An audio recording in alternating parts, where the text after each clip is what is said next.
Mahigit 1 hektaryang gulayan at maisan lubog naman sa baha dyan po sa Paniki, Tarlac. Si Ismael Mateo magbabalita. Maeng, magandang hapon. Magandang hapon po, Kuyang. Lubog pa rin sa tubig ang mga tanim na gulay at mais ng mag-asawang Tatay Jonathan at Nanay Nena Dasalya, presidente ng Barangay Mabilang, Paniki, Tarlac.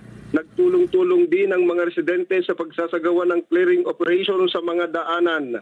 Karamihan sa mga bahay sa nasabing lugar ay pinasok ng tubig baha at ang kanilang mga gamit ay inabot ng tubig. Umaasa ang mga magsasaka sa ibibigay na tulong pinansyal ng gobyerno para sila ay makabangong muli. Yan ang update dito sa Tarlac. Ako si Ismael Mateo para sa Ganang Mamamayan.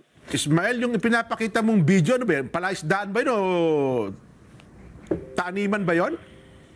Taniman ng mais, kamatis, tsaka palayan po yun, Kuyang. Ganon. Parang malawak na palaisdaan ah. Ba't nagkaganon? Opo.